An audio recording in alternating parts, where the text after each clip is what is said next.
From a humble garage to global domination, Apple's story is the ultimate roller coaster ride of success, failure, and unimaginable comebacks. It's a tale of visionaries who dreamed big, made massive mistakes, and somehow found their way back to the top. How did the company that revolutionized technology almost crumble into oblivion, only to rise again and change the world once more? This isn't just a story about Apple, it's a blueprint for resilience, innovation, and the power of refusing to give up.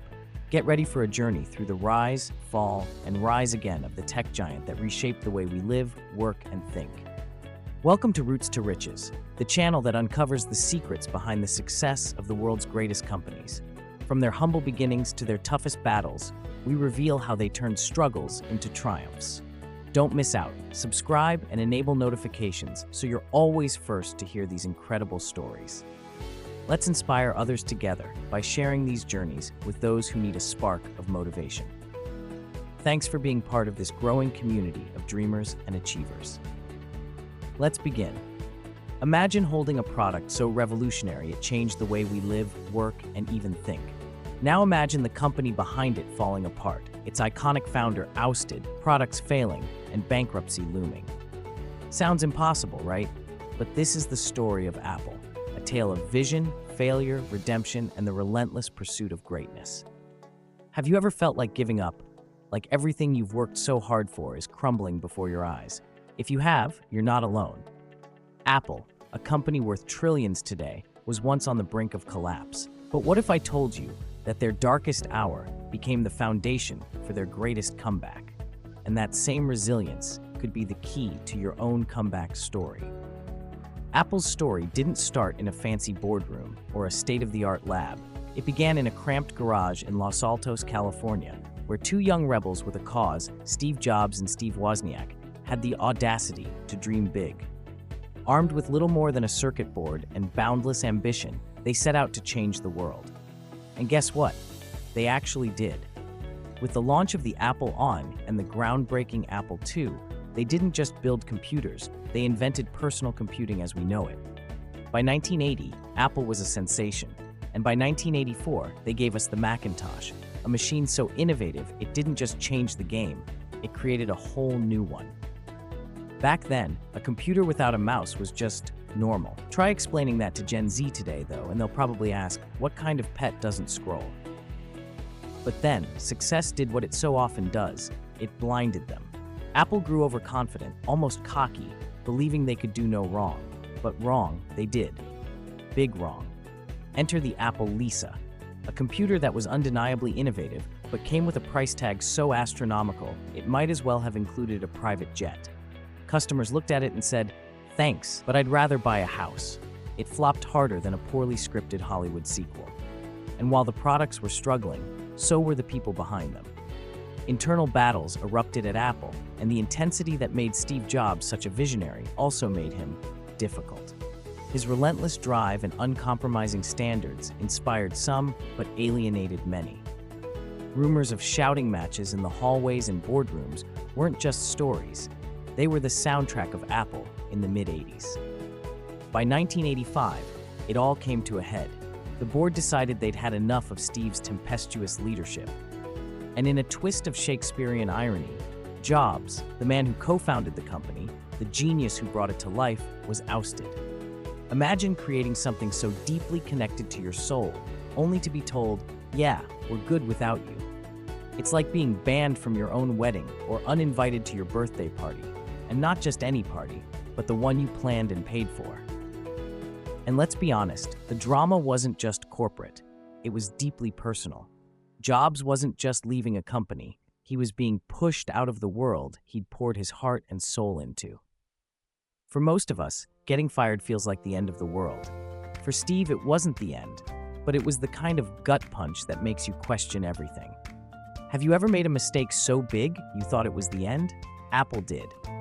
After Jobs left, the company lost its direction. Products like the Newton, an early attempt at a PDA, flopped. Their computers became too expensive, too confusing, and, well, too boring. By the mid-90s, Apple was teetering on the edge of bankruptcy. The once unstoppable force in the tech world had become a punchline. Analysts scoffed, Competitors were practically popping champagne, and the media was lining up to write Apple's obituary. The company that had revolutionized personal computing was now struggling to survive in a world it had helped create. It seemed as though Apple's glory days were nothing but a distant memory. But here's the thing about hitting rock bottom: it's not the end. It's often the perfect foundation for a comeback.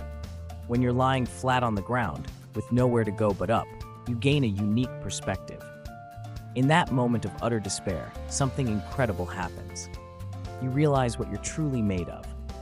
Apple's fall wasn't a sign of weakness, it was a challenge. The company, battered and bruised, had no choice but to rebuild. And if history has taught us anything, it's that the best comebacks often come from those who refuse to stay down. Apple's darkest hour set the stage for one of the most remarkable rebounds in business history. Quick pause. If you're enjoying this content, it would mean a lot if you shared this video or recommended our channel to a friend. Word of mouth is everything. It's because of awesome viewers like you that we keep growing. In 1997, after years of turmoil, Apple had hit rock bottom, its future hanging by a thread. That's when the prodigal son returned. Steve Jobs came back, not as the guy who had been banished, but as a man on a mission to shake things up. He didn't just stroll in and take a seat, he came back swinging.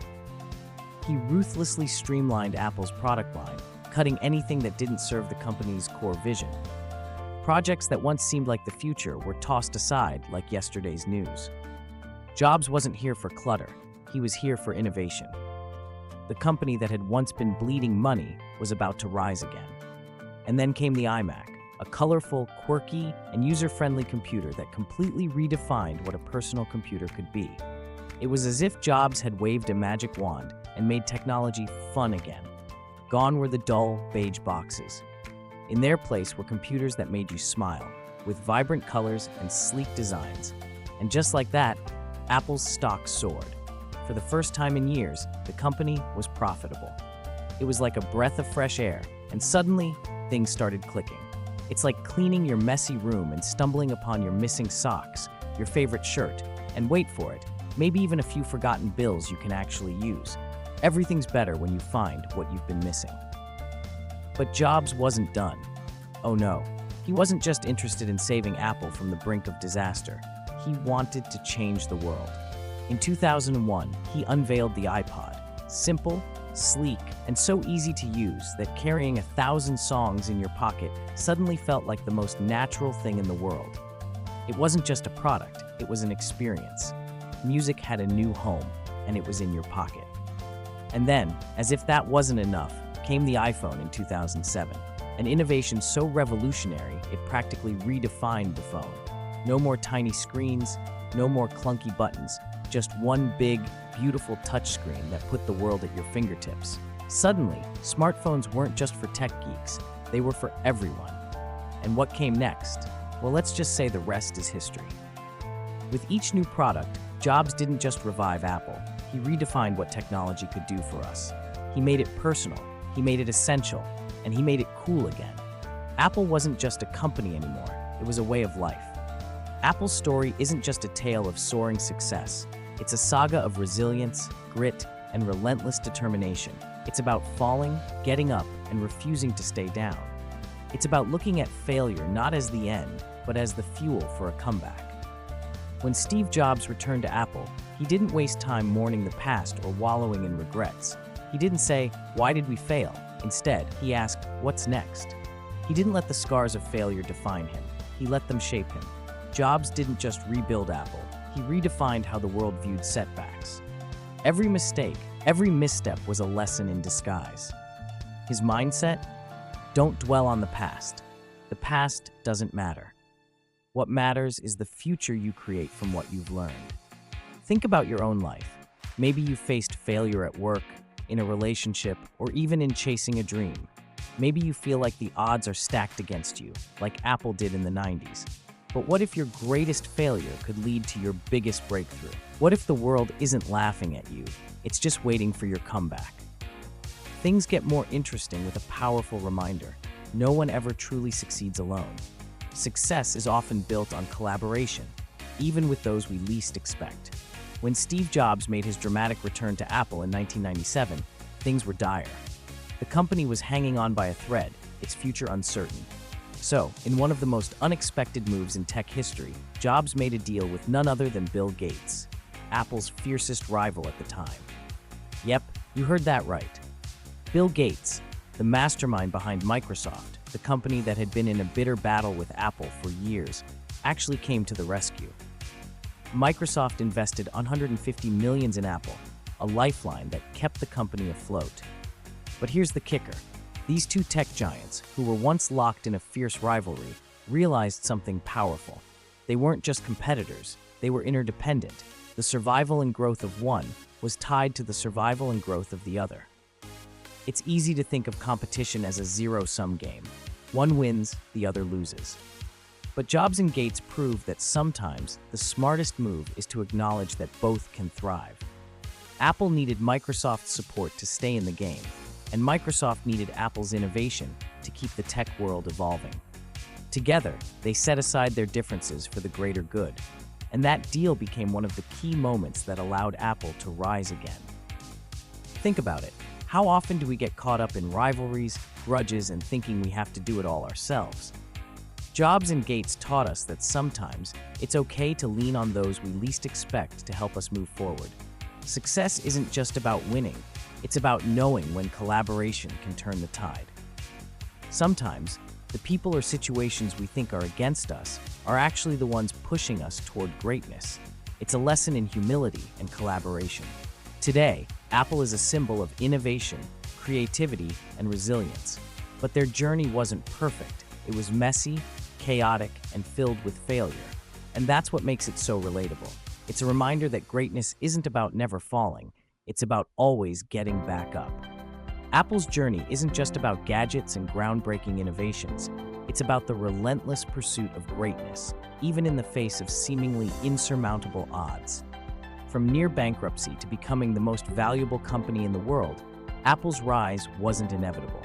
It was earned. The story of Apple teaches us that no matter how hard we fall, we always have the power to rise again. So the next time you face a setback, remember, the greatest successes often come after the hardest falls. Apple's journey proves that with vision, courage, and a bit of help from unlikely allies, you can transform failure into your most powerful weapon for success. So what's your Apple moment? What's the failure in your life that's waiting to transform into your greatest success? Don't give up. Don't let the world write your story for you, because if Apple can rise again, so can you. And who knows, maybe your comeback story will be so epic, they'll make a movie about you too.